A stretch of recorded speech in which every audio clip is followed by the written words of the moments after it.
Hello, welcome to this episode of Rich Insights. I'm Don Rich, the head of investments for Esoterica Capital Markets. Today's topic is on inventories, right? And more specifically, the effect of inventories on the economy and particularly on GDP levels. All right, now inventories have been causing a problem, right? They have been causing a problem. Let's take a look here.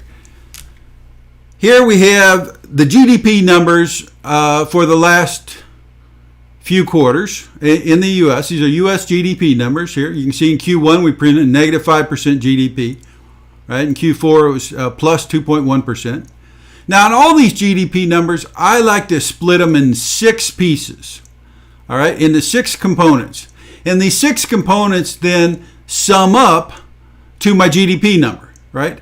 They tell me what's driving that negative 5% growth rate. All right. So the 6 components in are the top 3 are all spending related, right? Consumer spending is the first one, business, corporate spending the second one, government spending being the third one. All right. Now once we get past spending numbers, the fourth input, the fourth subcomponent here is net trade that I like to look at. The fifth one is residential housing. All right, how important is housing to the GDP numbers? And then finally, the inventory numbers. All right, the effect on inventories. Now you can see, as of last quarter, inventories were a fairly large drawdown. Out of the negative 5%, 1.43 of that was due to inventories. Right? So this means there was an inventory drawdown in Q1. Now look. In Q4, right, the quarter before also had an inventory drawdown. The quarter before that, a small inventory drawdown. In Q2 of last year, an inventory drawdown. All right, so for the last 4 quarters, we've had inventories being a headwind to GDP. Right, inventories are subtracting from GDP right now. All right, so let's look over on the right-hand side of this chart. And we can see the inventories tend to be about 0 in terms of GDP. Right? Over the last 5 years, inventories are a very small subtraction on average. Right? On average, inventories for the last 5 years have been a very small subtraction. Since 1984, the long-term number here shows that inventories have been 0. They just had no effect. Right? Sometimes they're positive, sometimes they're negative.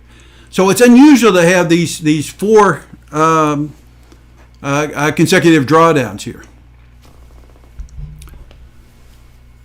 but it's meaningful, right? Now, how do we get ourselves in this position?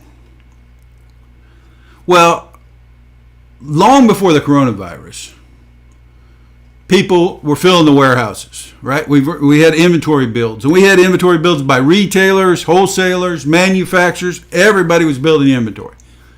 Why were they doing that? They were expecting this unbelievable growth? No. The more important determinant for building inventories was tariff concerns, right? With China-U.S. relations, with the political tensions rising, everybody was loading up on inventories to try to avoid these future possible increases in tariffs. So that left ourselves with a lot of inventory, right? With a lot of inventory. Now let's go back and take a look here. Here's another chart here. The inventory numbers, again, going back to 1990, these are the inventory component of GDP. You can see in Q1 it was a large negative drawdown, as we mentioned, right? Before then, inventories were still positive. We were just lowering the positive amount. We were lowering the amount of inventories, right? So that's why in the previous chart they were showing up as negative numbers, even though in fact on an absolute basis they weren't negative until Q1. But notice when we get a negative inventory number, we tend not to just get one, right? Occasionally we do, as you can see in this chart. But for the most part, we tend to get 2, 3, 4 quarters of negative inventory drawdowns. So the first question I ask myself is we've seen these inventories decelerating, or now we're in contraction mode. Can we expect them to continue? And the answer from the charts, the answer from history says yes, we should expect them to continue. But there's also another reason, just a more intuitive reason is why to expect them to continue.